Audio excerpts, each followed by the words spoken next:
Il est l'invité de la Grande Galerie francophone.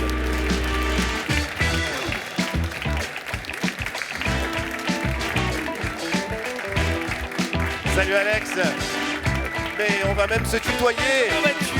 On va se tutoyer puisque tu fais partie de la bande de la Grande Galerie, mais on voulait te recevoir parce que tu Il es... manquait un Belge sur le plateau, déjà. Écoute, il manquait un Belge. Francophonie étant, on est... C'est vrai. Alors, on n'est pas obligé, Si, c'est si. un plaisir. Si. C'est un plaisir. Mais non, je suis très content d'être là en vrai. Bonheur de te recevoir parce que d'habitude, on te regarde C'est gentil, je vous vois. sur un écran. Oui, je sais. Donc, tu existes en chair et en os. Oui, c'est ça. Je On n'ai pas pensait qu'un que fond tu vert vivais à la derrière moi. télévision.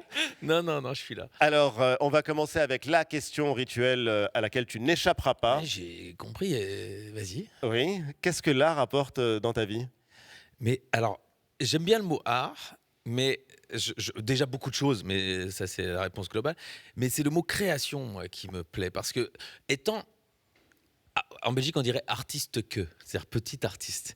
C'est quand tu veux faire un diminutif. C'est-à-dire que je suis un petit artiste, c'est-à-dire que j'écris des choses. Quand j'étais plus jeune, j'ai essayé d'écrire des chansons, j'écris des blagues aujourd'hui. Il m'est arrivé d'écrire des choses plus carrées sur certains sujets. Quand on crée, voir la création des autres est passionnant. Bon, alors donc la création, et il y a un peintre qui te fascine, c'est un peintre flamand, c'est James Ensor. Alors, James Ensor est un grand peintre ostendais. Ouais. Et Ta ville d'enfance. c'est-à-dire que moi j'allais en vacances tous les étés quand mes parents savaient pas quoi foutre avec moi, ils me foutaient chez ma grand-mère à Ostende.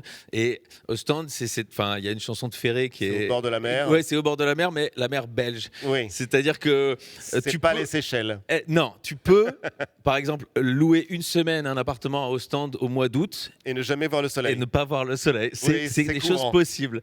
Et il y avait, donc, quand il faut trouver des activités à faire, il y avait la maison de Ensor et tout ça. Et donc, j'avais été visiter. Et pour moi, c'était un peintre qui était relié à ça. Et il y a un truc qui s'appelait le bal du rat mort. Et c'était un bal assez festif dans les années 1900, Le nom est festif, en 1920. tout cas. Et oui, mais pour un enfant, ça fait peur. Je me suis dit, est-ce que c'est un rat qui danse ? Et il y avait un truc un peu comme ça, je suppose, belle époque. Et il peignait beaucoup des masques, James Ensor, mais avec des grosses couches de peinture, je pense à l'huile.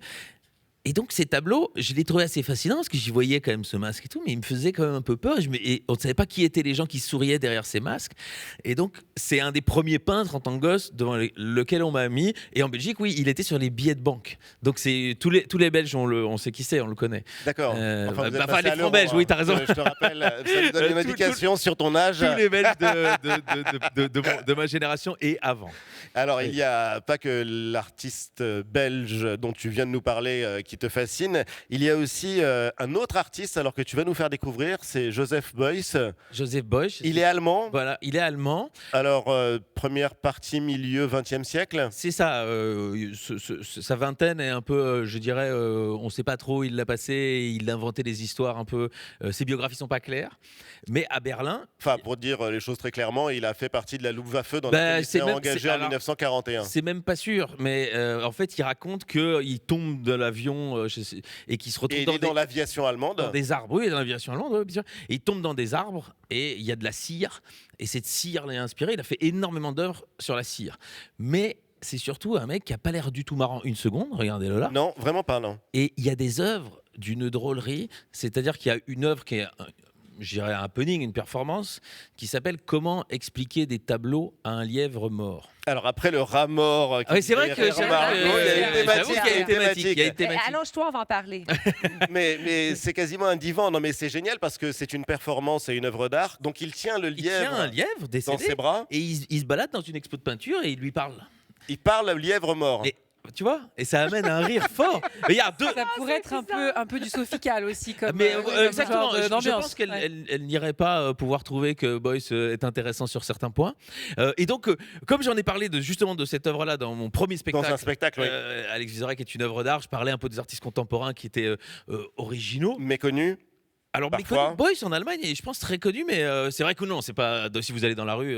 Non, mais c'est vrai qu'il est exposé à Berlin, par exemple. Non, mais il est quand même. Il a eu une grosse rétrospective à Pompidou dans les années 90, je pense. D'accord. Et on n'était pas nés, nous. Oh, mais merci. Et moi, j'étais petit et j'avais déjà eu peur du rat mort. Moi. Et donc, raconte-nous, oui. Donc, et donc un jour, je suis sur un site de vente aux enchères et je vois qu'il y a un truc de Boys. Je trouve ça assez fascinant. Et en fait, ça coûtait vraiment pas grand-chose. Ouais. Et c'était un. Bah après, tu sais jamais avec les sites d'enchères. Moi, je me dis Boys, peut-être ça va intéresser plein de gens. Il y a peut-être pas 1000 créations de Boys qui existent encore. Donc c'était une boîte. Enfin, je sais parce qu'elle est chez Une moi. boîte de gâteaux. Alors, d'abord, c'est une boîte en bois avec une vitre et dedans, tu as des gâteaux. Et il a écrit Boys dessus et c'est comme ça, c'est une installation. Et je me dis, je vais faire une enchère. Je vais faire une enchère au début et puis si ça va trop, je pourrai pas suivre. Oui. Personne n'a réenchéri et j'ai gagné du premier coup et c'est la première œuvre que j'avais achetée aux enchères et elle est chez moi et donc ça sert à rien de vous dire cambrioler parce que ça vaut pas vraiment une fortune Souvent quand on gagne une enchère du premier coup on a un peu l'impression d'avoir perdu quand même c'est pas faux. Tu veux vraiment lui mettre à mon avis j'aurais mis 50 balles de moins, je l'aurais eu quand même mais ouais. Il y a un tableau justement dont tu n'auras absolument jamais les moyens je crois. Tu me de sous-estimes pouvoir mais l'acheter, enfin mais c'est un tableau, c'est un chef-d'œuvre, c'est l'un des plus grands tableaux de l'histoire de la peinture. C'est Jérôme Bosch, donc primitif flamand, le jardin des délices. Ouais, ça, je ne sais même pas. Je crois que c'est même impossible d'y mettre un prix sur ce genre de oui, choses. il est absolument inestimable. Alors explique-nous d'abord ta passion pour les primitifs flamands et pourquoi ce tableau, la minutie, les détails. Il y a 1000 tableaux, 1000 dessins dans un dessin. C'est ça. Alors c'est très grand, on a du mal à s'en apercevoir. Oui, mais il faut imaginer. c'est un tableau gigantesque. C'est un triptyque. En fait, un jour, il y a Jérémy Ferrari qui me dit viens, on va faire un sketch à deux. Il me dit mais je sais pas très bien ce que tu fais comme humour. Et je dis mais tu sais, de mon premier spectacle, je parlais des tableaux et je les expliquais. Et puis il me dit voilà, moi je vais passer pour un con et toi tu vas m'expliquer les tableaux. Et je dis bon, on va choisir une période, tu vois. Et je dis on est en Belgique, c'était à Bruxelles le spectacle. Oui. Je dis je vais prendre les primitifs flamands. Il me dit bah ça tombe bien parce que tu vas pouvoir me l'expliquer. Je maîtrise pas le sujet. Et donc je parlais des tableaux et je montrais des tableaux importants. J'ai toujours aimé faire ça en me disant que si par un sketch humoristique, les gens ils découvrent tel ou tel peintre parce qu'ils ont vu une œuvre, bah après la porte elle est ouverte, ils peuvent au rentrer boulot, ou pas. Qu'est-ce que tu as dit Et à je sais Jérémy plus, Ferrari mais si, et que tu pourrais nous dire à tous. Si, mais lui-même s'est foutu de la gueule des personnages parce qu'il y en a un, je sais pas où il est. Ah bah si on zoome à l'intérieur, qui se balade, ils ont tous des têtes invraisemblables et ils font des choses folles. Qui se balade sous une coquille de moule. Et je trouve c'est un peu une mini belgitude qui était coincée quelque part, alors que Bosch, je pense, était plus hollandais, même si la Belgique n'existait pas quand il a peint ce tableau-là.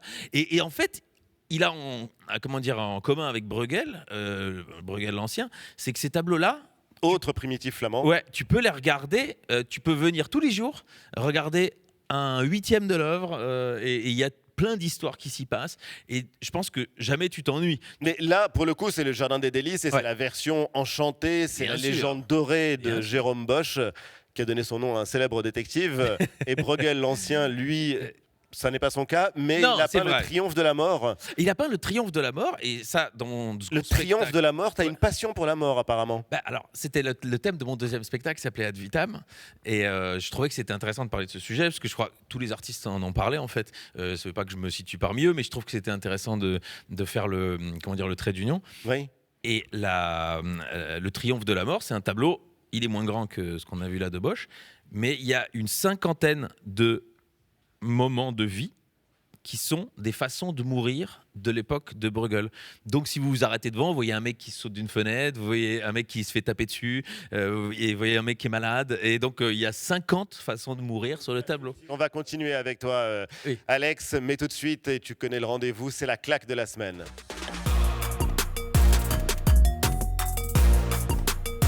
Et on commence avec toi, Nathalie, évidemment. Alors, la devise du Québec, c'est « Je me souviens ». Alors, je vous propose une claque posthume aujourd'hui pour que l'on se souvienne de la starchitecte anglo-irakienne qui a été la première femme à gagner le prix Pritzker, qui est un peu l'équivalent du Nobel de l'architecture. Et il s'agit bien sûr de la très grande Zaha Hadid qui nous a quittés il y a 10 ans. Alors, je vous propose qu'on se fasse plaisir et qu'on se fasse un tour du monde pour revisiter son œuvre, puisque son héritage futuriste est évidemment vertigineux. Alors, attachez votre tuque avec la broche, comme on dit chez moi. On s'en va vers Pékin.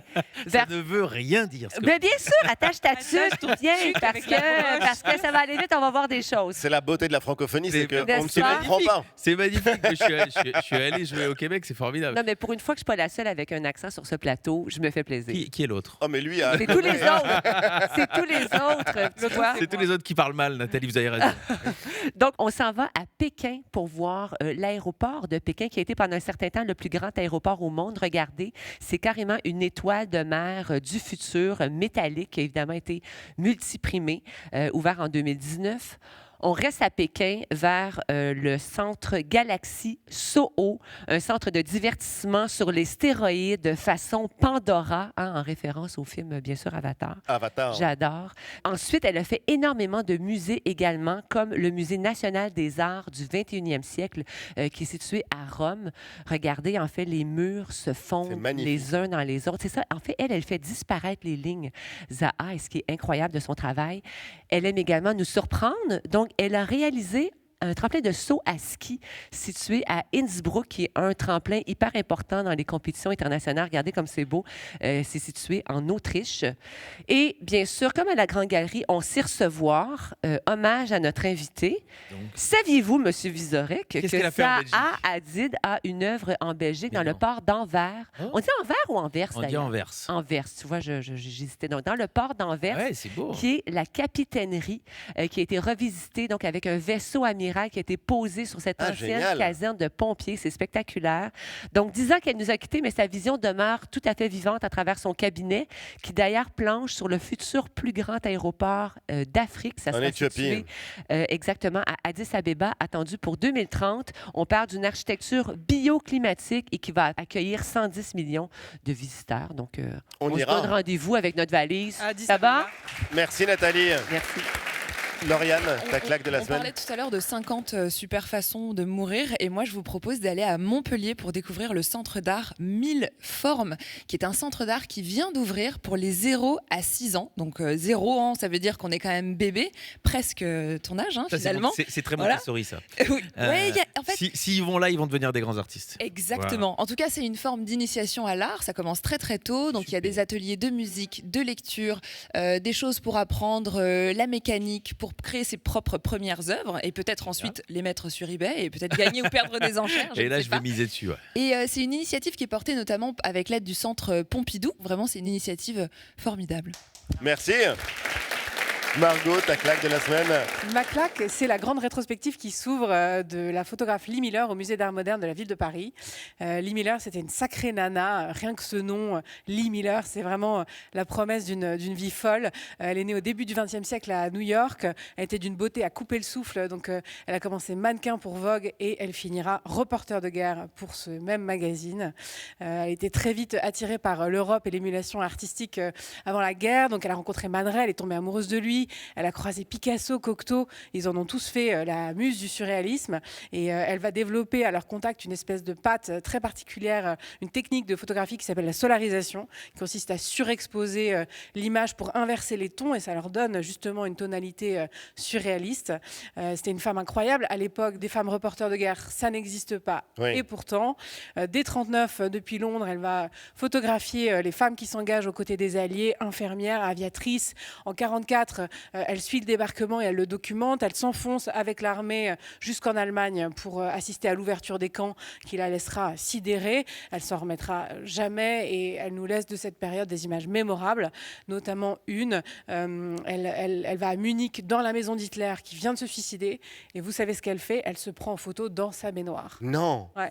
Le pied de nez fait à l'horreur. Et chez Lee Miller, tout est comme ça. Elle a un destin extraordinaire. Allez-y, l'expo cette semaine, vous serez pas déçus. Génial, merci. Pierre, ta claque de la semaine. Est-ce que vous connaissez Rose Bertin? Est-ce que ça vous dit quelque chose? Bah si. Charlie. Rose Bertin, Versailles, Marie-Antoinette, enfin. Rose Bertin, c'est la styliste, entre guillemets, de Marie-Antoinette. Et c'est tout le 18e qui va s'inviter au Palais Galliera, qui est le musée de la mode de la ville de Paris. Alors, ce qui est intéressant, c'est de voir comment les créateurs de Karl Lagerfeld à Vivienne Westwood, en passant par Nicolas Ghesquière ou Jonathan Anderson, n'ont de cesse de métaboliser, réinventer son exubérance et son luxe insensé. Alors, pourquoi est-ce que ça nous parle? C'est assez amusant. il plane là-dessus comme une espèce d'insouciance, on va dire, un peu Sofia Coppolesque, même si on oublie que c'est un siècle qui ne sentait pas forcément très bon. On est dans le grand vêtement, la crinoline, la robe à la française, la robe à l'anglaise, qui sont presque finalement des romans qu'on aurait envie de porter à même la peau. Morale, quand la mode nous raconte des histoires, elle nous fait perdre la tête. Et c'est ni Marie-Antoinette, donc ni Geneviève de Gramont, qui, elle avait sa styliste, mais elle avait aussi sa dame d'Atour, qui finiront donc toutes les deux décapitées, qui diront le contraire. Les Bridgerton sont là pour nous prouver sur Netflix cela, absolument. Et Ali, du coup, je voulais vous demander quand est-ce que vous allez passer au petit bas blanc, aux souliers à boucles et à la perruque poudrée. Tout à fait, vous allez. Bah, écoutez, moi, si ça vous fait plaisir, j'y suis prêt. Merci Prochaine, Pierre. En tout cas, histoire passionnante. Charlie, qu'est-ce que ça t'inspire? Ah bah, pour moi, cette époque-là, c'est... bon, il y a la mode, entre guillemets, vestimentaire, mais en musique, il y avait un thème... anonyme, c'est les Folies d'Espagne, ça a été très repris, notamment par Lully même aussi, qui était musicien à cette époque-là. Et sous Louis XIV aussi.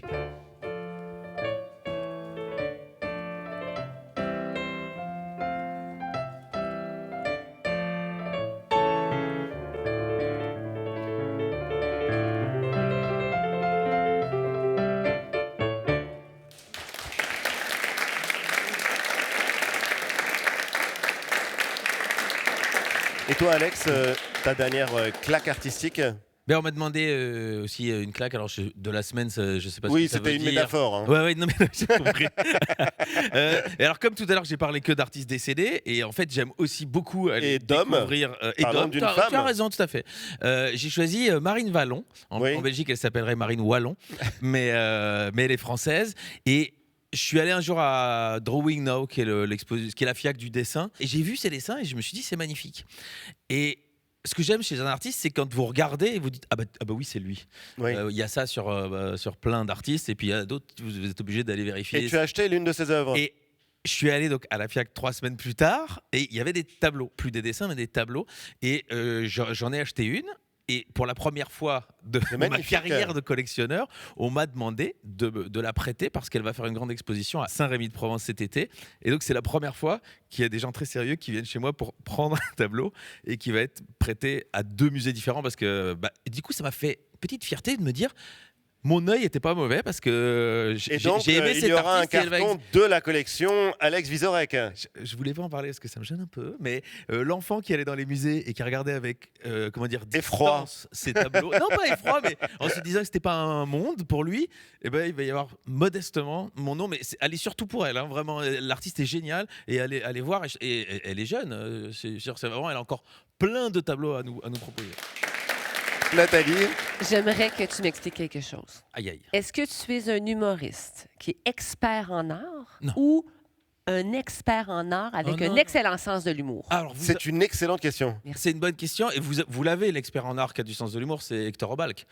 Il vient régulièrement. Je sais, mais lui c'est ça. Moi, c'est l'inverse. Moi, j'étais curieux de l'art. Mais est-ce que tu penses que parfois on efface justement le sens de l'humour des artistes? C'est-à-dire qu'on les met ensuite dans une grande galerie, les murs blancs, ou alors l'espace muséal. Ça devient hyper sacré, alors que l'intention de départ, c'était peut-être un contre-pied à plein de choses. Et on l'extrait de sa gueule. Ouais, exactement. Alors ça, je sais pas toujours, mais c'est vrai. Et les vivants dont j'ai fait des sketchs, certains m'ont écrit, je suis devenu ami avec certains.